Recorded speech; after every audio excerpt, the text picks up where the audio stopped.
neoplasia. En el microambiente del tumor hay adipocitos, hay células endoteliales, obvio, porque estoy diciendo que hay vasos sanguíneos, hay fibroblastos, hay células del sistema inmunológico que son normales. El fibroblasto no es neoplásico, el adipocito no es neoplásico, no, son normales, pero funcionan de manera anormal como consecuencia de la influencia del sistema inmune. Ya les puse el ejemplo de las células endoteliales en esos vasos formados por el cáncer. Esas células endoteliales tienen una dotación antigénica de moléculas en membrana, por ejemplo, anormal. ¿Y eso para qué diablos sirve? Para que los linfocitos no lleguen a donde está el tumor, para dañar el tráfico leucocitario. Entonces el tumor maleduca, por allá hay un paper de hace muchos años que lo dice así, maleduca a las células que están en su microambiente y las pone en función de su progresión, de que él tenga éxito, aunque esas células sean normales. Después veremos cómo esas células normales se convierten en un problema. ¿Bien? Entonces, por cierto, esto no solo dificulta la comprensión del cáncer, porque lo hace mucho más holístico, más general, más complicado, sino que además crea oportunidades terapéuticas, porque usted puede impactar en el contexto donde esté el cáncer, en el microambiente del tumor, y tener un efecto positivo terapéutico. Esa fue la idea detrás, por ejemplo, del bevacizumab, un anticuerpo monoclonal contra el vascular endothelial growth factor. Alguien dijo, el vascular endothelial growth factor crea vasos sanguíneos y el tumor se alimenta, vamos a bloquearlo. Y crearon ese monoclonal que parecía ser la solución y terminó siendo un anticuerpo con un uso muy limitado porque tiene efectos secundarios importantes. Bueno, en fin, vascular endothelial growth factor es muy importante en muchos fenómenos. En muchos procesos angiogénicos del organismo, de la parte normal del organismo, ¿no? Por decirlo de alguna manera. Listo.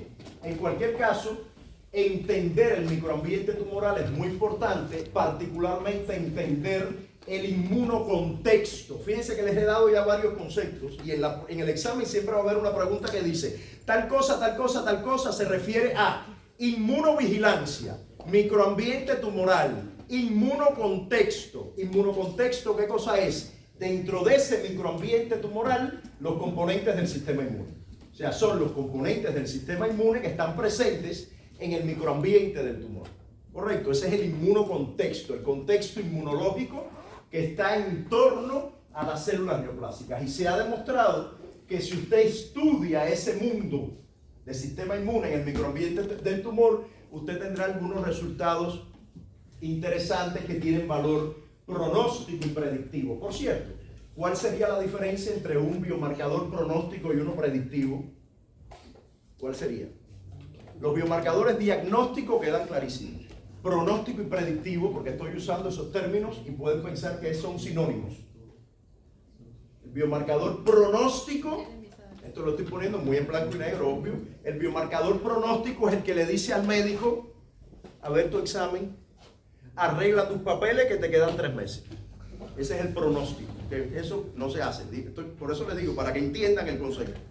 Biomarcador predictivo es, a ver tus papeles, ve y ponte Herceptin, que ese anticuerpo te va a hacer bien para tu cáncer de mama. El biomarcador predictivo predice que una terapia va a ser eficaz o que no lo va a ser. Bien, si usted tiene un cáncer de mama HER2 positivo, póngase Herceptin. Que su cáncer de mama es estrógeno positivo, receptor de progesterona positivo, vaya a ponerse una terapia antihormonal. Que su cáncer de mama es triple negativo, no le sirve nada de lo que le he dicho. Hay que ponerle otra terapia. Esos son biomarcadores predictivos. Bueno, resulta que el sistema inmune, ese inmunocontexto, tiene valor pronóstico y predictivo. Cuando usted lo mira, dice, uy, este hombre pobrecito, qué mal está, porque no tiene un linfocito T en el microambiente del tumor. Tiene un desierto inmunológico. Ahí el sistema inmune no lo está ayudando nada. O al revés, uy, qué bien le va a este señor, qué bien le va a ir, porque en su microambiente tumoral hay mucho linfocito CD8 citotóxico. Hay mucho linfocito TH1. Esos son marcadores en general, desde el punto de vista inmunológico, de buen pronóstico. Claro, usted puede tener mucho linfocito CD8 citotóxico y no poder matar célula neoplásica. ¿Por qué? Y esto es un spoiler de lo que veremos después. ¿Por qué usted puede tener un paciente con mucho CD8 citotóxico en el microambiente del tumor y el tumor progresar como si no hubiera un linfocito? ¿Por qué? ¿Qué fenómeno inmunológico puede ocurrir ahí? ¿Qué puede, a ver, para ponérselo más cerca todavía, qué puede no tener la célula neoplásica que hace que el CD8 no la pueda ver y matarla? MHC1. Verán que las células neoplásicas dicen, ¿cómo es la cosa? Tú me ves por el MHC1 y me matas. Ah, como yo tengo una inestabilidad genética tan grande, no lo expreso. Eso lo veremos después. ¿Sí? Entonces, entender el inmunocontexto tiene muchísimo valor. Correcto. En principio, en el entorno del tumor, en el microambiente tumoral, se han descrito prácticamente todos los componentes del sistema inmune, pero obvio, es diferente dependiendo del tejido donde está ocurriendo la carcinogénesis. No en todos los tejidos están todos los componentes del sistema inmune. ¿Qué sucede entonces? Sucede, y esta parte es muy importante, sucede que en ese microambiente tumoral, escúchenme, el tumor está recibiendo, o las células neoplásicas, están recibiendo todo el tiempo presiones selectivas del entorno. ¿Qué significa eso? Se los voy a poner de manera metafórica y después lo explico para que lo comprendan mejor. Imagínense que hay un lago con pececitos, ¿ya? De pronto un pececito, el pececito es la célula neoplásica, un pececito que tiene mucha inestabilidad genética, porque esta célula tiene mucha inestabilidad genética, un pececito que está ahí de pronto, saca la cabeza fuera del agua y dice, ay, yo puedo respirar fuera del agua, pero ¿esto qué valor tiene si yo vivo abajo del agua? Y se mete otra vez. Y hay otro pececito que de pronto le salen dos aletas, y nada más rápido que los demás. Pero bueno, ya ellos siguen ahí. Un día llega un tiburón. Cuando llega el tiburón, que es una presión selectiva, el tiburón se va a comer a todos los pececitos, menos al que tiene las aletas nuevas, que van a dar muy rápido. Y que tendrá suerte y se encontrará a lo mejor más adelante a una pececita con dos aletas también, se cruzan y dentro de 3 años todos los peces tienen más aletas. Y nada más rápido, ¿verdad? Entonces el tiburón, que fue una presión selectiva, provocó que los pececitos evolucionaran. Esa es la evolución de Darwin. El que mejor se adaptó, guió la progresión de su especie, o como se llama. Entonces, dentro de 1 año, todos los peces tienen 2 aletas. De más. Presión selectiva, tiburón, capacidad de adaptación por esa inestabilidad genética, donde te sale una aleta, te sale un diente, te sale, eso es el cáncer. Por esa inestabilidad, le salieron 2 aletas, sobrevivió. Y en 1 año, todos los peces, 2 aletas más. Ese es un modelo. Otro modelo es, no llegó el tiburón. Lo que pasó fue que hubo una sequía y se secó el lago. El pececito de 2 aletas sobrevivió. Ese se fue del parque. El que sobrevivió es el que respiraba fuera del agua. Uy, aquello respiró. Se secó el lago, él empezó a saltar, se convirtió en rana y allá va a aterrorizar a la mitad del planeta, incluyéndome a mí. Si yo llego aquí un día y hay una rana, yo no puedo dictar la clase. Vaya, para que estén claros. No la puedo ver en la televisión. Quítame eso, no puedo ver. Bueno, entonces, ese pececito sobrevive. ¿Cuál es la presión selectiva ahora? La presión selectiva cambió, ya no es el tiburón, ahora es la sequía y por lo tanto el curso de la evolución fue por un camino diferente. Eso mismo pasa con el cáncer. Las células neoplásicas tienen una inestabilidad enorme y dependiendo de la presión selectiva, una célula vive y otra se muere. Y cuando pasa el tiempo, el tumor lleno de células rojas, cuando pasan 6 meses, todas las células son azules. Y viene otra presión selectiva y sobrevive la amarilla. Y dentro de 6 meses todas son amarillas. Entonces el cáncer está todo el tiempo evolucionando. Eso se llama evolución somática, porque no es una evolución que genera una generación nueva de un microorganismo, por ejemplo, como las bacterias. Las bacterias también evolucionan. ¿Cuál es la presión selectiva más obvia? Los antibióticos. Mato y dejo una que era resistente y evolucionó. Pero esa es una evolución intergeneracional. Esta evolución es dentro de ti. Es una evolución somática. Y el tumor evoluciona. ¿Por qué? Por las presiones selectivas que recibe de muchos lugares, hormonas, factores de crecimiento, problemas de espacio, nutrientes, disponibilidad de oxígeno. Todo el tiempo están presionando para que la mejor célula sobreviva. Incluyendo el sistema inmune. Y aquí es donde la cosa se pone complicada. Porque el sistema inmune hasta ahora es bueno, maravilloso, espectacular, controla el cáncer, pero también tiene la peculiaridad, que no depende del pobrecito, de que cuando empieza a matar, ¿qué va a hacer escoge al pececito de 2 aletas. Cuando empieza a matar una célula neoplásica que todo el mundo le había hecho bullying, porque tú no expresas MHC1, ella no tiene MHC1, y ella sí lloraba el bullying, llegan los CD8 citotóxicos, mataron a todo el mundo, y ella se quedó así. El CD8 citotóxico hizo como la película de Jurassic Park, el tiranosaurio Rex, ella estaba así, no tiene CD8, el tiranosaurio no la ve y se va. Y todas las células se murieron, todas aquellas que se burlaban y que fea tú eres y no tienes MHC, y ella fue la única que sobrevivió. Y cuando pasan 6 meses, ella no es una, ellas son 1000 millones. 1 centímetro cúbico de tumor son 1000 millones de células. Ella tiene 1000 millones de células, 1 gramo de tumor. Ahí. Y ellas son 1000 millones. Y cuando viene el CD8 no puede matar a nadie, porque ya ninguna tiene MHC1. Esa es la evolución somática del cáncer, que está presionada, en este caso que les cuento, por el sistema inmune. Si esta fuera una clase de otro tema, hablaríamos de la influencia del oxígeno en la evolución, pero no estamos hablando de eso, estamos hablando del sistema inmune. El sistema inmune como presión selectiva. Bien, entonces, la presión selectiva del sistema inmune y la inestabilidad genética, porque si el cáncer no tuviera inestabilidad genética, esto no ocurría. Esto solo ocurre gracias a la inestabilidad genética. Eso hace que pasemos de un entorno donde el sistema inmune está matando, a un entorno donde el cáncer dice: puedes traer todo el arsenal que quieras, que ya yo te conozco y no hay nada que me mate. Bien, esa evolución se llama inmunoedición. Inmuno, del sistema inmune, edición, de que el tumor es editado, es manipulado, es cambiado. Es como si el sistema inmune tuviera un cincel y un martillo y el tumor fuera una piedra y él llega, como los, ¿cómo se llaman los que construyen esculturas? Los escultores, ¿no? Los escultores, ¿no? Y de pronto esa piedra va transformándose y aparece una cara. ¿Ya? Ese proceso es inmunoedición. ¿Bien? ¿Y de qué depende? Insisto, de la inestabilidad genética del cáncer. Eso es lo que permite que haya la inmunoedición, porque si no el tumor no progresara, no evolucionara. Bien, la inmunoedición tiene 3 etapas. Escúchenme, eliminación. ¿Qué pasa en la eliminación? El sistema inmune está eliminando células neoplásicas. Es la vigilancia, es la inmunovigilancia. El sistema inmune está ganando la batalla. Equilibrio, es lo que les decía. Es el caso de Pedro, que tiene células neoplásicas ahí, el sistema inmune las mantiene bajo control, pero como Pedro todos los días tiene un problema, el sistema inmune se deprime y evoluciona el cáncer. Ese es el equilibrio, ninguno de los dos gana.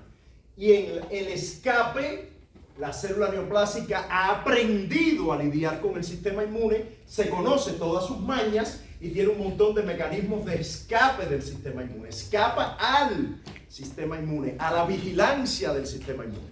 ¿Está bien? Y eso ocurre gracias, insisto, a por una parte, la presión selectiva del sistema inmune y por otra, la inestabilidad genética de las células neoplásicas. Esta teoría de inmunoedición se llama además la teoría de las 3E, así se les conoce. ¿Por qué?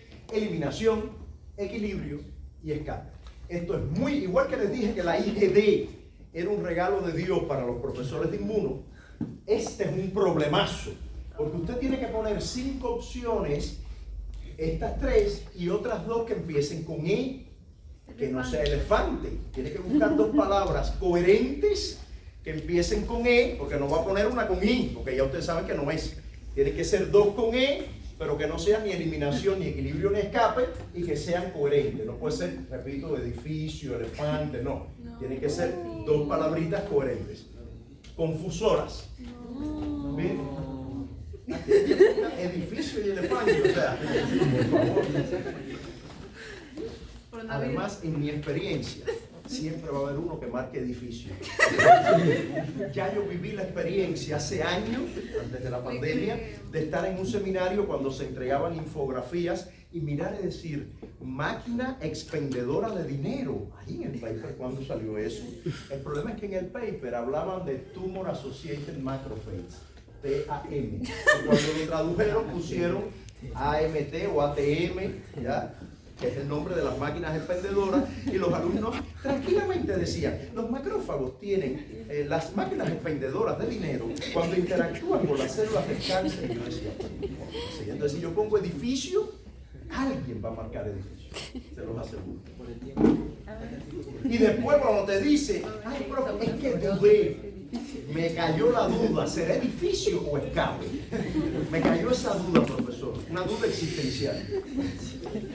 Muy bien, eliminación, ¿cómo se evidencia la eliminación? Hay una cosa muy simple, muy simple, muy simple. Por una parte, un individuo con determinado nivel de inmunodeficiencia tiene más propensión al cáncer. El profe les habló de los pacientes HIV y el desarrollo de no solo sarcoma de Kaposi, que es el que más susceptibilidad tiene, sino otras neoplasias asociadas a la infección por HIV.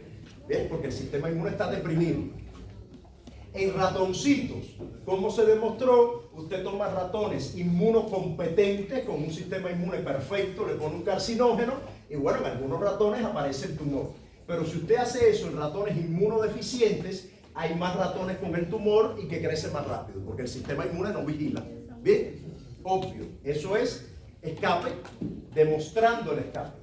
En el caso del equilibrio, el experimento es más bonito todavía. Usted inocula a ratones normales, inmunocompetentes, con un carcinógeno. En algunos casos no hay cáncer y en otros sí. ¿Bien? Este ya no lo utiliza. Estos que no tienen evidencia de tumor, usted les inocula un anticuerpo o anticuerpos que eliminan los CD4, los CD8, que bloquean el interferón gamma. En otras palabras, usted está apagando la vigilancia, ¿verdad? ¿Y qué sucede? Que hay ratoncitos que no tenían cáncer y apareció el cáncer. Este es Pedro. ¿Cómo es posible? Es que estos anticuerpos dan cáncer. No, el cáncer ya estaba. Lo que no era detectable, ni clínicamente, ni siquiera se palpaba. El cáncer estaba. Cuando usted deprime el sistema inmune, el tumor progresa. ¿Bien? Eso se llama equilibrio. El equilibrio está manteniendo el tumor controlado, el cáncer, la progresión controlada. Cuando usted deprime el sistema inmune, el cáncer tiene éxito. Ese es Pedro, como les decía. Y este es un ejemplo que publicó la misma persona que descubrió, que describió, que postuló la teoría de la inmunoedición. Este tipo lo vi yo contar esto en un congreso en París, en el año, ¿cuándo fue? En el 2006 creo que fue. Ustedes no hacen así, no usan esa. Cuando uno quiere decir algo que se quiere lucir, al menos en mi tierra, tú dices, por ejemplo, en el año 2006 cuando fui a París, bueno, nada, el caso es que este señor presentó en ese congreso este estudio no es un estudio, es un reporte de caso, bueno, que también es un estudio, ¿no? Pero bueno, el New England Journal of Medicine, por ejemplo, por cierto, que es el top de revistas en el área de investigación clínica. La historia es un señor, tenía un melanoma, le dieron tratamiento, 13 años feliz de la vida. Ya no tengo cáncer, soy feliz ya. Lo mató una combi en la Panamericana, después de 13 años de batalla, lo mató una combi. Y él tenía en su DNI una marquita que decía, dono órganos. Le sacaron los riñones y se lo pusieron a dos pobres señores, a los que le pusieron inmunosupresión para tolerar el trasplante, para que no hubiera rechazo. Y en esos dos señores, cutuplum, apareció el melanoma. ¿Por qué? Porque en el riñón de Pedro, este también se llama Pedro, en el riñón de Pedro estaban las células neoplásicas en un estado de dormancy, así se llama, como dormiditas, dormancy, en un equilibrio. De hecho, el término dormancy lo pueden ver acá, ¿ves? Estaban en equilibrio. Y cuando el sistema inmune se deprime, porque obviamente hay que inmunosuprimir a las personas para recibir el trasplante, pues el cáncer dice, aquí estoy yo. Por eso, una persona con historia de cáncer no puede donar órganos. ¿Ya? No puede donar órganos. Listo. Y la fase de escape es sin duda la fase más interesante, más compleja, porque la diversidad de estrategias de escape es enorme. ¿De qué depende la estrategia de escape? Escúchenme, porque ya se los dije, pero quiero consolidar eso. ¿Todas las neoplasias escaparán de la misma manera? No. ¿De qué depende? ¿De qué depende? De cómo evolucionaron. ¿Pero de qué depende la evolución? De la presión selectiva. Depende de si llegó un tiburón, si llegó un hombre con una varilla a pescar, si se secó el lago. De eso depende. Dependiendo de qué presión selectiva es la que opera, así será la evolución. Nosotros estamos aquí y lucimos como lucimos Porque las presiones selectivas que fuimos viviendo nos llevaron a ser así. Podríamos tener 4 manos y 6 patas. 6 patas, qué feo. 6 pies. 6 piernas. Uy, delante de médicos, qué horror, qué vergüenza. 6 piernas y 4 brazos. Lo que pasa es que la evolución ocurrió de una manera determinada porque las presiones selectivas dijeron, con 2 manos y 2 piernas ustedes le va a ir súper bien. ¿Ve? Entonces por eso somos así. Lo mismo le pasa a las células neoplásicas. Ellas van evolucionando en dependencia de qué presión está actuando sobre ellas. ¿Correcto? Y en esa misma medida desarrollan mecanismos de escape para el sistema inmune. Algunas escapan de la GNK, otras escapan de la CD8 citotóxica, otras escapan de los macrófagos, otras de los anticuerpos del sistema de complemento, y algunas escapan de varias cosas a la vez. ¿Bien? Entonces, esto que aparece acá es un dibujo animado cubano, es una serie de dibujos animados, que es como decir, este señor que aparece acá, este individuo se llama Elpidio Valdés, es el coronel del Ejército Libertador cubano, Mambí, así se llamaban los mambises, son los libertadores del ejército, o sea, los luchadores por la liberación de Cuba de España, ¿no? Por la descolonización. Obviamente este individuo no existe, es un dibujo animado, es como Elpidio Valdés, que es como se llama, es como decir Mickey Mouse. El Mickey Mouse de Cuba es Elpidio Valdés. Entonces hay dibujos animados uno y otro, decenas y decenas de dibujos animados de Elpidio Valdés. Yo conocí a la hija del hombre que lo hacía y conocí al señor que por cierto ya falleció, muy reconocido en Cuba, que fue el creador del Elpidio Valdés, porque la hija de él vivía en Londres y yo estaba en Londres. Entonces él fue a verla. Fíjense, ya como les he tirado, Londres, París, Moscú, ¿qué más? Madrid, Barcelona. Bueno, para que voy a seguir. Entonces, Elpidio Valdés era el que orquestaba al Ejército Libertador, teóricamente, ¿no? Yo repito, esto es una fantasía, ¿no? Para luchar contra los españoles. Estos personajes son muy graciosos, que son los españoles. El general Resople, tiene nombres muy cómicos. Estos son los soldados. Y este muchacho, o este señor que aparece acá, se llama Mediacara, por razones obvias, ¿no? ¿Por qué se llama Mediacara y qué función tiene? Este señor es cubano, pero es traidor y ayuda al ejército español. Todas estas personajes que hay acá van a estar en la historia que les voy a contar ahora, porque la historia del sistema inmune y del cáncer es la historia de la pelea entre los mambis y los españoles. Por cierto, esa pelea en Cuba formalmente empezó en 1868 y Cuba se independiza formalmente de España en 1902. En Cuba todo el mundo tiene un abuelo español o un abuelo esclavo de África. Ya la esclavitud en Cuba se eliminó en 1886. Cuando yo nací, hacía menos de 100 años que se había eliminado la esclavitud. Y hacía 72 años que éramos república. ¿Bien? O sea, muy joven. Y de hecho España, o sea, cuando pierde Cuba, pierde su última colonia en las Américas. Y hay una frase en España muy utilizada que es, más se perdió en Cuba. O sea, cuando usted tiene un problema en la vida, te dicen, olvídate de eso, si más se perdió en Cuba. Ya cuando perdieron, pues la relación de nosotros, los cubanos, con España es una relación muy peculiar. Usted jamás va a oír hablar en Cuba de los españoles son malos, nos destruyeron. No. Nosotros comemos la comida de los españoles, los turrones de Navidad son turrones de Alicante, de Gijón, españoles. O sea, nosotros tenemos la cultura española muy cerca, porque fueron nuestros colonizadores hasta hace muy poco. Y para colmo, en los años 30, cuando ocurrió la guerra civil en España, cientos de miles de españoles se fueron a vivir a Cuba. Entonces nosotros tenemos al español muy cerca de nosotros y al negro africano también, por supuesto.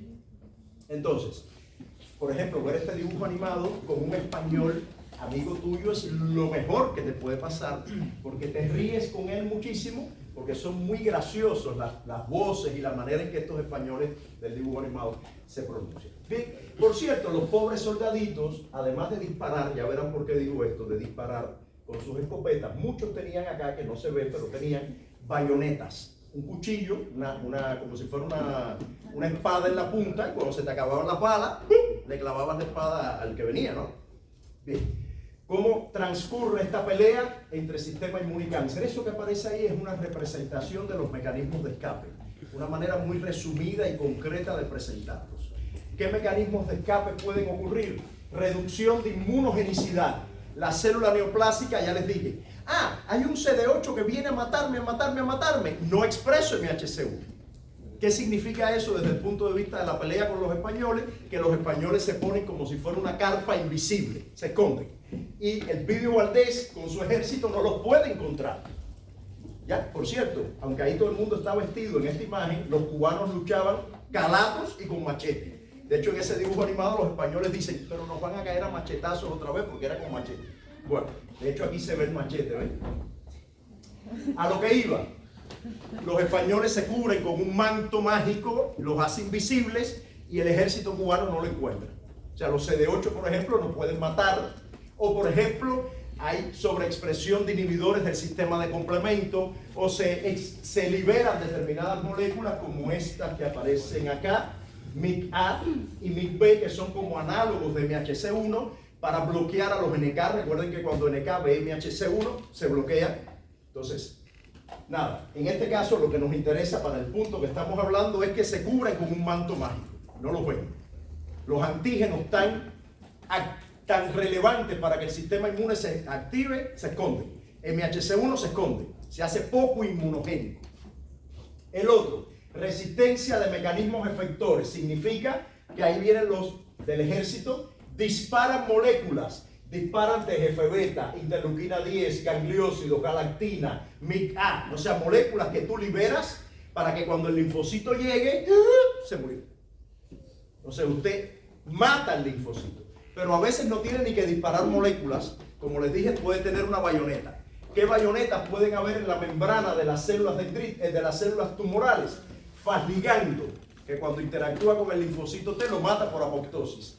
PDL1, TIM3, LAC3, que son puntos de control negativo. Los estudiamos en la primera parte del curso. La última clase vimos que además de señales activadoras, habían señales inhibitorias, CTLA4, PDL1, PDL2. ¿Se acuerdan? Esas células dendríticas, neoplásicas sobreexpresan algunas de esas moléculas que son como dagas para que cuando el linfocito llega le hacen ¡rup! Y lo matan.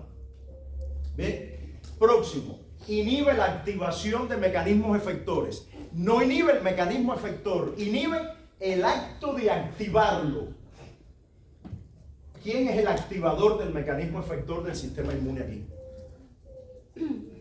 ¿Quién es? ¿Quién activa al ejército cubano para lidiar contra el tumor que son los españoles? El Pidio Valdés. ¿Bien? ¿Quién es el Elpidio Valdés del sistema inmune? ¿Quién es el Elpidio Valdés del sistema inmune contra el cáncer? ¿Quién es? ¿Quién articula la respuesta contra el cáncer? La dendrítica. La célula dendrítica, por lo tanto, la célula neoplásica daña la dendrítica y la daña de muchas maneras, produciendo, por ejemplo, el vascular endothelia growth factor. Profe, pero eso no es para formar vasos sanguíneos y también inhibe la dendrítica. Por ejemplo, la célula neoplásica, ya yo les dije, que se roba la glucosa, ¿verdad? Necesita mucha glucosa. Cuando ella secuestra la glucosa para ella, la célula dendrítica, que también necesita glucosa para madurar, no puede madurar. Reconoce el antígeno del tumor, las señales de peligro, pero no madura adecuadamente. Y cuando llega al ganglio, le dice al linfocito T, chico, allá hay una cosa rarísima, pero solo tengo señal 1, no tengo señal 2, no pude madurar bien. ¿Y qué hace el linfocito T que reconoce el antígeno tumoral? Anergia clonal, porque no hay señal 2. O peor, bueno, por si acaso fuera un antígeno propio, porque como tú no tienes señal 2, a lo mejor es algo propio, me voy a convertir en T regulador y voy a ir a ayudar ¿a quién? Al cáncer.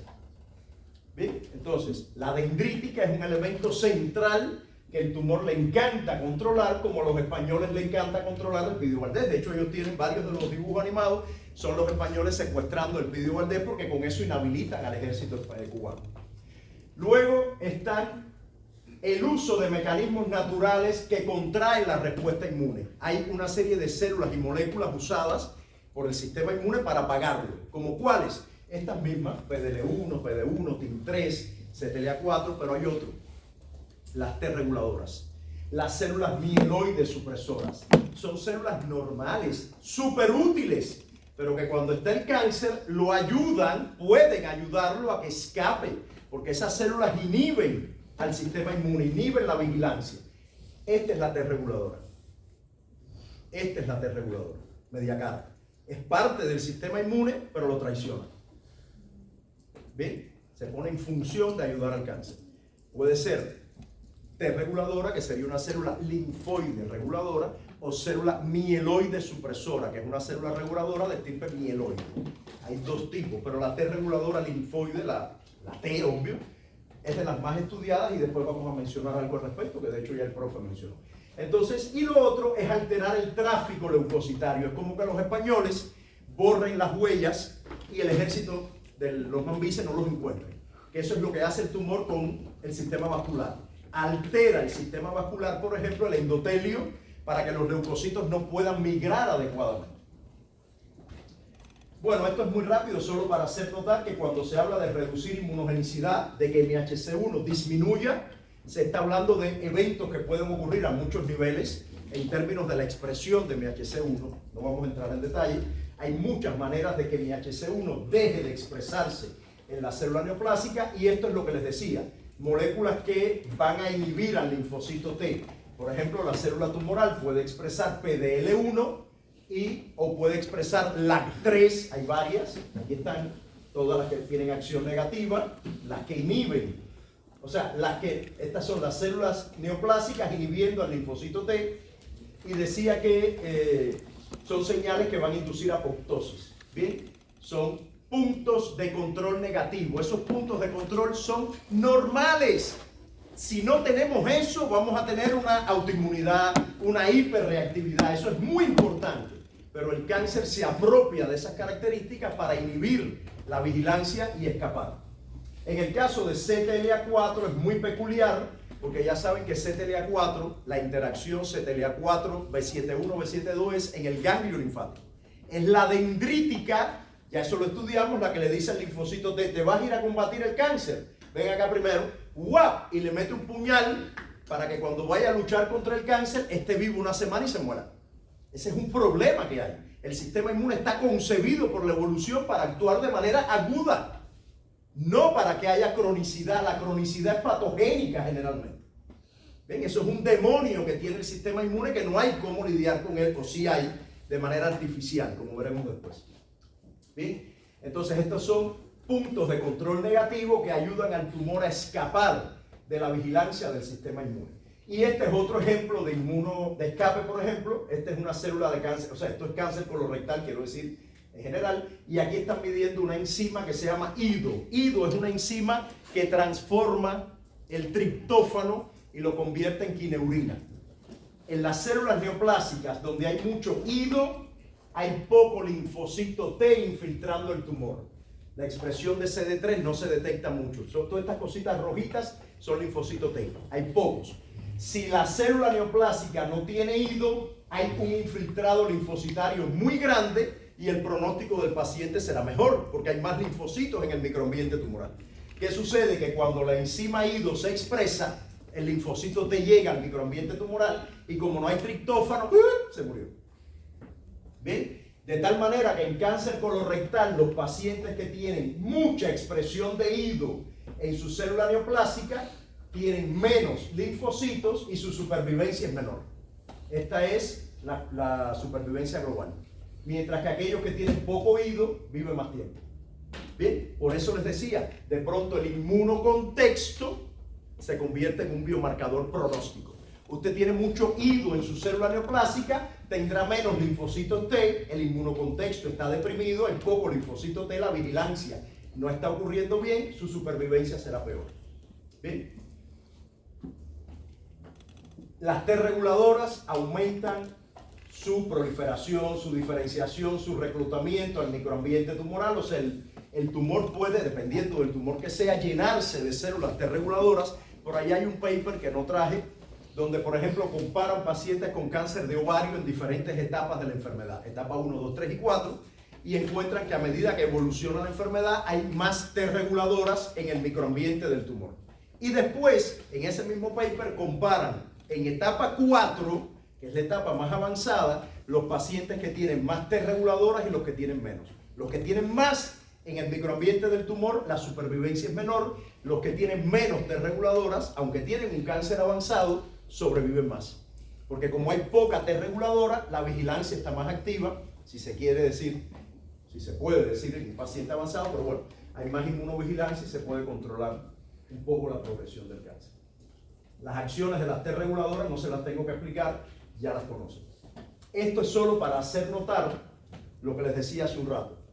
No solo la célula tumoral es importante, lo que hay en el microambiente también ayuda a la célula neoplástica. Por ejemplo, un fibroblasto asociado a tumor, los fibroblastos, cuando usted piensa en ellos, piensa en algo amorfo que está ahí para darle forma y usted lo tira para allá y usted lo tira para acá. Bueno, en el microambiente tumoral, los fibroblastos pueden secretar moléculas que le dicen a la célula neoplásica, oye, expresa PDL1, expresa la daga que viene un linfocito T para que lo mates. O sea, el fibroblasto ayuda al cáncer a escapar del sistema inmune, por poner un ejemplo. Y esto es lo que les decía del endotelio vascular. Esto es un vaso sanguíneo normal y este es un vaso sanguíneo que ha armado la célula neoplásica. Es un desastre de vaso sanguíneo.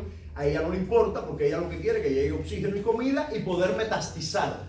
Pero de paso perturba la composición molecular de las células endoteliales. Por ejemplo, esto es cáncer de ovario, que no tiene linfocito T en el microambiente y que tiene. No hay que ser un experto para darse cuenta que los colores son diferentes. Esto es un estudio genético de la célula endotelial y demuestra, no voy a entrar en detalles, que determinadas moléculas del endotelio vascular, no del cáncer, definen si los linfocitos llegan al tumor y los pueden matar.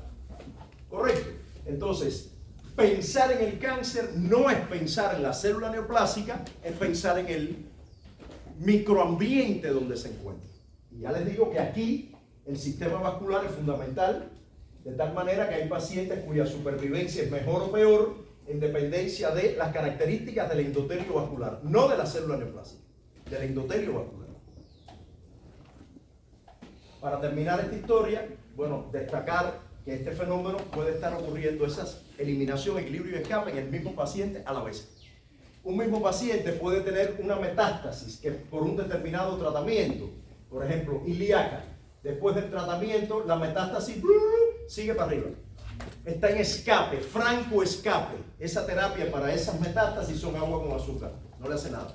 Hay otras que pueden estar en equilibrio, como esta metástasis subcarínea, que no cambia, y otras pueden eliminarse, como la metástasis en el pulmón. Entonces, un mismo individuo con diferentes metástasis, cada metástasis puede tener una historia de relación con el sistema inmune diferente y tener una evolución diferente cuando hay determinados tipos de terapia que se le administran al paciente.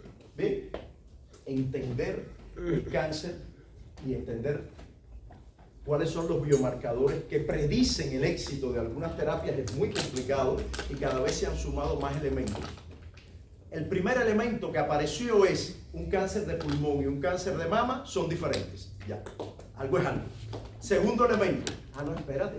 Dentro del pulmón pueden haber small cell lung cancer, non-small cell lung cancer, adenocarcinoma de no sé qué, dentro del mismo pulmón. Ya, está bien. O dentro del cáncer de mama, triple negativo, estrógeno positivo, HER2 positivo, ya. Ya. No, pero espérate. Hay características genéticas propias de determinadas células neoplásicas que hacen que el curso de la enfermedad, aunque tenga la misma clasificación molecular y tisular, el curso sea diferente. Vamos a estudiar los genes. Ya, los genes. Y vamos a entender también el fenotipo, porque dependiendo de lo que hay en membrana, así será el entorno con el que interactúe y así será la terapia que podamos usar. Ya. No, pero espérate, hay que entender el microambiente. Hay que entender si tiene vasculatura, hay que entender si hay fibroblastos, si hay adipocitos. Ya también el microambiente, ya. No, espérate, hay que también todo esto ha sido años, hay que entender el inmunocontexto. No es lo mismo que tenga mucho T regulador, a que tenga mucho CD8 citotóxico, el microambiente, el inmunocontexto. Ahora, el top es, ya te sabes todo eso, bueno, ahora lo que hace falta que estudies la caca del paciente. Porque dependiendo de la microbiota, así será el curso de la enfermedad y así será la terapia que le vamos a poner y así será la eficacia de la terapia. Así que después de haber estudiado toda esa molécula, vete a estudiar la caca, que ahí está la respuesta del nuevo problema que ha aparecido. Bien, así ha sido la evolución de los biomarcadores, para identificar biomarcadores predictivos y decidir qué hacer con un paciente con cáncer. Estos son los pilares de la terapia en cáncer, desde los más convencionales, cirugía, radio y quimio, hasta los más modernos, ¿no? Terapia celular, inmunoterapia. La esencia del manejo del cáncer implica combinar, ya bien sea combinar diferentes plataformas terapéuticas o en una misma plataforma combinar diferentes tratamientos. Por ejemplo, se puede combinar cirugía con quimio, usted puede dar primero quimio, después cirugía, después da quimio, eso se llama terapia neoadyuvante. El tumor es grande, le das quimio, se pone chiquito, operas y le das más quimio después. Combinas quimio con cirugía, por ejemplo. O una terapia muy básica en el manejo del linfoma, por ejemplo, es el R-CHOP, linfoma de células B. ¿Qué incluye el R-CHOP? Incluye estas 4 drogas, que es el CHOP, y el R, ¿qué cosa es? Rituximab, un anticuerpo monoclonal anti-CD20. Estás combinando terapia blanco, significa un anticuerpo contra un antígeno del tumor, con quimioterapia. Correcto. Pero además puedes combinar diferentes drogas de quimioterapia, porque lo que hay de drogas de quimio, fiesta y pachanga. Bien, y se pueden combinar entre sí dependiendo de cuál es el tipo de neoplasia. ¿Por qué la combinación es importante? Por 2 razones obvias. La primera, la célula neoplásica es muy robusta, tiene un montón de señales. Ah, tú me apagas la señal A.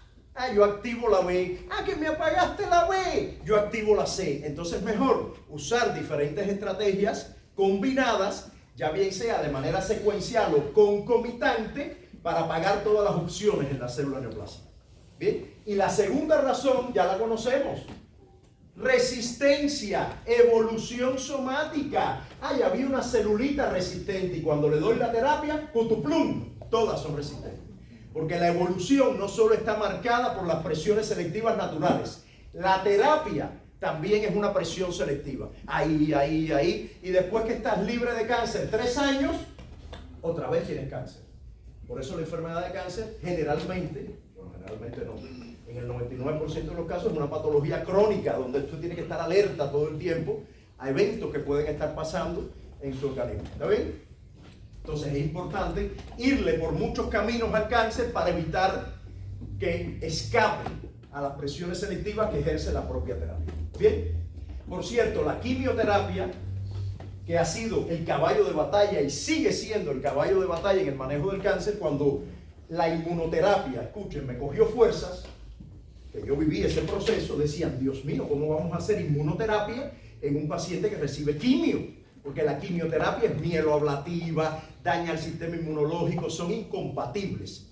Por suerte pasó el tiempo y un águila por el mar y se dieron cuenta que muchas estrategias de quimio, bien usadas en determinados esquemas y determinadas dosis, son inmunopotenciadoras. Inhiben a las T reguladoras, inhiben las mieloides supresoras, ayudan a aumentar la inmunogenicidad de la célula neoplásica para que los linfocitos se activen y vengan a atacar la célula de cáncer. Entonces la quimioterapia se ha vuelto un aliado de la inmunoterapia y es muy común que se use de manera concomitante quimio e inmunoterapia, que alguna vez eran enemigos irreconciliables. Bien, esto es lo que les decía de la identificación de biomarcadores predictivos, que es muy importante. Si usted tiene un cáncer de mama estrógeno positivo, usted le da una terapia basada en la inhibición de hormonas. Si usted tiene un cáncer de próstata, por ejemplo, testosterona positivo, usted hace una, ¿cómo se llama? Una castración molecular y bloquea la testosterona. Y si usted tiene un cáncer endometrial, por ejemplo, progesterona positivo, usted le da una terapia antihormonal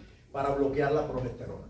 Y en general, esto es terapia antihormonal, en general la terapia Diana, que es esta que está aquí, Target Therapy, terapia Diana, se basa en el uso de anticuerpos monoclonales dirigidos contra antígenos del tumor, rituximab, cetuximab, trastuzumab, que es el Herceptin. Son anticuerpos que reconocen antígenos que se expresan en células neoplásicas y están dirigidos contra la célula neoplásica. Terapia blanco. También terapia blanco es con inhibidores tirosinquinasa. Yo empecé diciendo que muchas oncoproteínas son receptores de factores de crecimiento.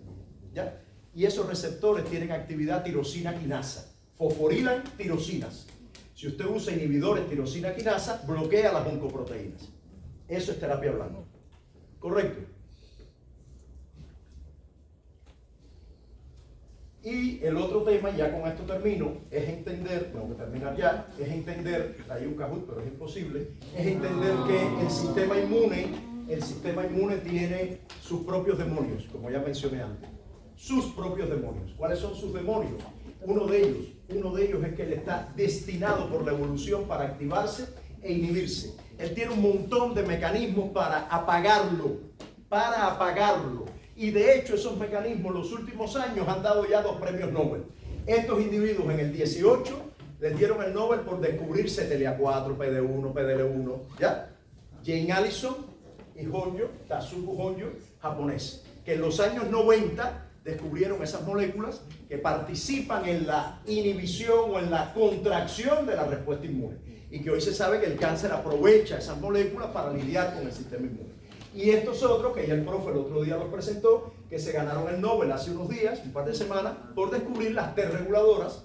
Este individuo particularmente descubrió las T reguladoras, que no sé si hay un video por ahí que vieron, que yo hice, porque lo conocí en La Habana, es increíble. Este señor y su esposa, los dos son investigadores. Ese paper fundacional del 95, él es el último autor, o sea, el líder del proyecto, y la mujer es el primer autor. Bien, son 2 científicos relevantes, ¿verdad?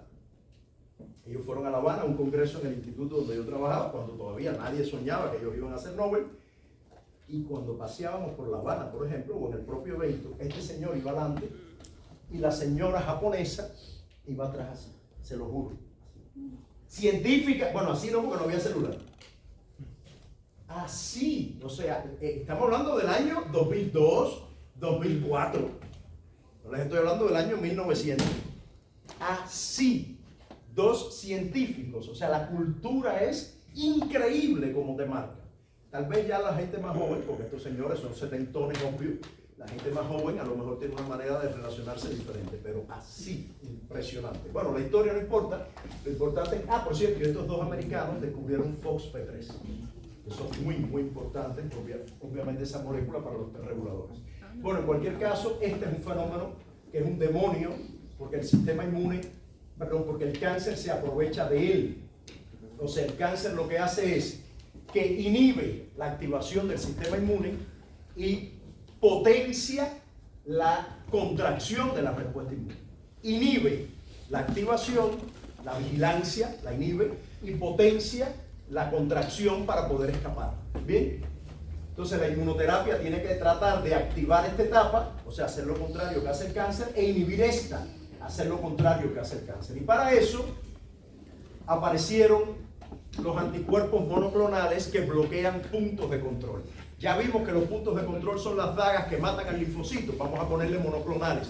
Vamos a cubrir al linfocito con un escudo para cuando el tumor venga a matarlo, no lo pueda matar. ¿Bien? Esos son los anticuerpos bloqueadores de puntos de control. Anti-immune checkpoints se llama. Anti-immune checkpoints. Esto es lo más valioso que hay hoy en la inmunoterapia en cáncer. ¿Correcto? Anticuerpos contra CTLA4, contra LAG3, contra PD1, contra PDL1. Esos anticuerpos se llaman, ahora les cuento, ¿por qué lo puse tan atrás? Pembrolizumab, atezolizumab, ipilimumab, nivolumab, que son anticuerpos humanos o humanizados, anticuerpos monoclonales humanos o humanizados, que le ponen ese escudo al linfocito o al tumor, lo recubren para que esas dagas no puedan funcionar. Bien, ¿qué sucede? ¿Qué sucede? Que las células neoplásicas tienen una carga mutacional diferente. ¿Y esto qué impacto tiene en lo que estoy contando? ¿Qué tiene que ver? Bueno, hay células neoplásicas que tienen tanta carga mutacional, como por ejemplo melanoma, algunos tipos de cáncer de pulmón, cáncer endometrial, colon, que el sistema inmune, como hay tanta carga mutacional, está así, allá hay algo raro, allá hay algo raro. Y hay tumores cuya carga mutacional es tan pobre que el linfocito se dice, ¡ay, qué cosa tan fea esa! ¿Qué será? Y es el cáncer. Pero como no lo alarma, el tumor sigue ahí. Por ejemplo, ya verán esto que tiene que ver con lo que he contado. Cáncer de pulmón. Voy rapidito a los extremos. Una persona diagnosticada con cáncer de pulmón, fumadora, tiene una carga mutacional brutal. La carga mutacional es súper pobre si el cáncer de pulmón es en un no fumador. Pregúntenle a un oncólogo que es mejor tratar. ¿Ya? En un cáncer de pulmón en un no fumador es un problemazo. Bueno, todos son problemazos, pero este es un problemazo. Cáncer colorectal, si usted tiene mutado el mecanismo de reparación del ADN, mismatch repair, un mecanismo de reparación, obviamente habrá mucha mutación. Si usted no lo tiene mutado, la carga mutacional es pobre. Bien, ¿qué diablos tiene que ver esto con la inmunoterapia?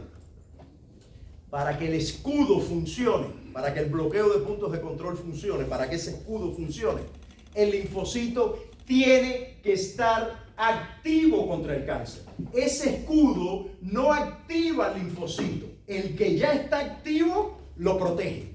Por lo tanto, si usted tiene un tumor poco inmunogénico, con una carga mutacional muy pobre, los linfocitos no están activos. Y cuando usted pone el escudo, lo orina el hombre, lo orinó y no sirvió para nada.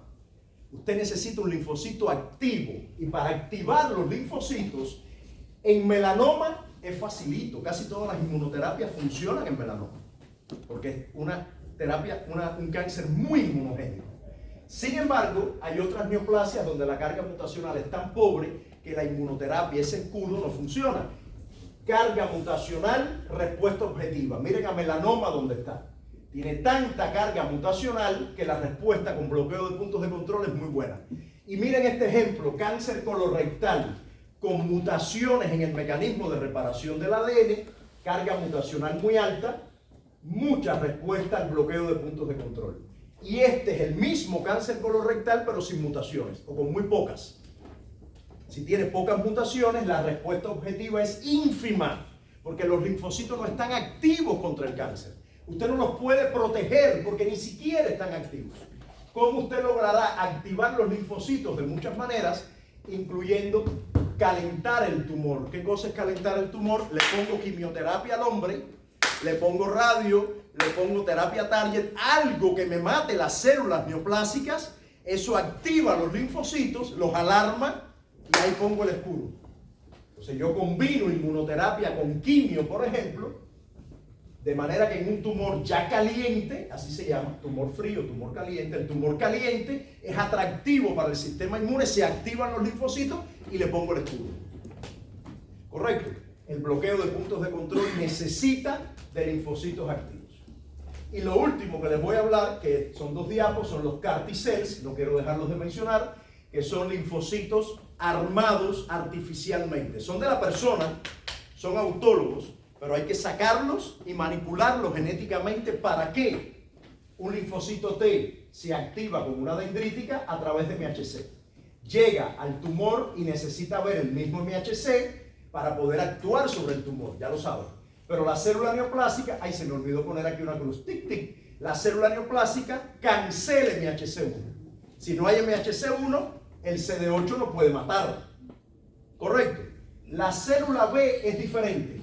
Su receptor, su BCR, reconoce antígenos directos, no necesita MHC. Alguien dijo, perfecto, vamos a combinar este receptor con este. Combinar el PCR con el TCR. Lo mezclamos y tenemos un linfocito T cuyo TCR, la puntica es como de un anticuerpo. Reconoce directo, no necesita MHC, pero la señal intracelular activa el linfocito para que mate.